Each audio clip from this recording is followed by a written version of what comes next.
Hi guys, welcome back to my channel.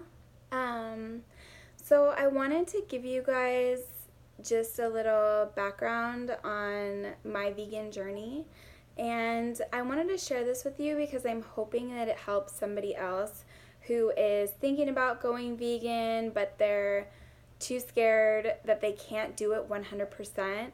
I just want to let you know, like, whatever you can do is good enough. And it's so hard to go from, eating animal products at every meal and every snack to suddenly shifting your entire, everything that you eat, like your entire diet. So I just wanted to share with you a little bit of my story. When I was 19, I watched a video on the PETA website, and it was inside a factory farm, and it was just kind of unnecessary cruelty towards the animals. I knew that, what I was eating was an animal that was killed for food, so that wasn't a surprise to me, but what was shocking was how the animals were being treated, and actually watching it was like, it literally hurt my stomach. And I went vegetarian that same day. And I called my dad and I told him like what I had seen. And he said, "Oh yeah, he saw that video too. But the people that were responsible had been fired from that farm, and that was one isolated incident, and that does not go on. Everything is always very humane, and they treat the animals really well. So, don't worry about it, don't think about it, like, let's move on." And it still made me feel very uncomfortable. I mean, I wouldn't say like I'm the gnarliest animal lover, because if I needed to eat meat, or if I need to eat animal products, then, I have to accept that fact.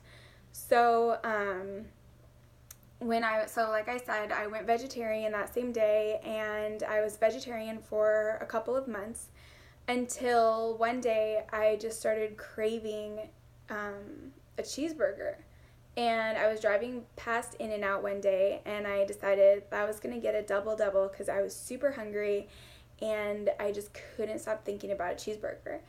And I don't know if that is like just missing, like some kind of a weird psychological craving, or if my body was truly lacking something, or what. I don't know how to explain that, but I ended up getting a burger and eating it and feeling super sick, and I just felt like it was like stuck inside me. So when I got to work, I talked to the pharmacist, like, how do I get this to pass? Like, what do I do? I'm super uncomfortable and I don't feel good. And he told me, just drink a bunch of apple juice and it will help everything pass and kind of move things along and hopefully make your stomach feel better. And so that's what I did. And I was really bummed because I felt like I didn't want to eat animals. I didn't want to participate in the cruelty to animals. And I didn't want to, put my dollars towards what these people were doing to the animals. But at the same time, if my body needs to eat animals to survive, then I have to accept the fact that that's what it needs.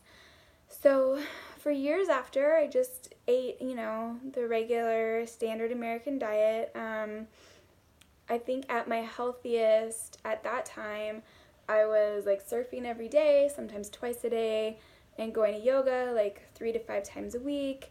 And I mainly ate like sushi, oatmeal, vegetarian burritos, and then sometimes if I felt like extra hungry, I would get like a chicken burrito, or I'd get a vegetarian burrito and I'd have them add chicken because it gives you like way more like vegetables, and then what else? Oh, and then of course like my Starbucks like cravings, which was like cheese danishes and espresso con panes, which is like shots of espresso with whipped cream on top. And I would say I was like in the best shape of my life. But yeah, so I just was like, whatever. But then after I had my son, I would be up late, like up super late at night nursing him, and super bored because you're sitting there for kind of a long time. And so I watched videos on YouTube, and I came across Freely the Banana Girl, and she was basically just shouting from the rooftops like, this is the vegan lifestyle. I have lived, vegan for 4 years, or I think at that time she had been vegan for 4 years.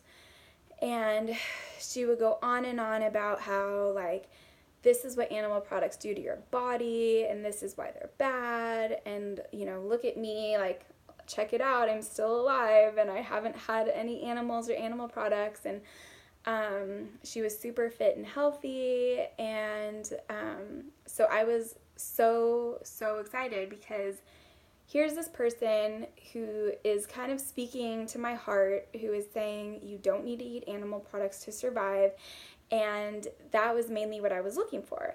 So so I was like, all right, cool, what does she eat, because I don't want to fail again.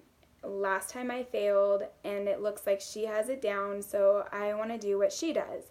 And so basically I followed the Raw Till 4 diet for, like, I don't even know, probably like 3 months or 4 months or something like that. And unfortunately, I had never been overweight my whole entire life, but somehow I was gaining weight. And I couldn't figure out why, because here's this person who's vegan, who says it works, she's skinny, and why isn't this Raw Till 4 vegan lifestyle working for me? So I was really bummed, because I was failing, and I didn't want to fail. I wanted to eat vegan and thrive. But I just kind of was like, okay, well, if I can't, be vegan and be healthy, then vegan obviously doesn't work. And so I went back to eating meat and dairy and all that. And, but it really did not sit well with me. I felt very just uncomfortable, and I knew I needed to accept that the vegan lifestyle just simply does not work.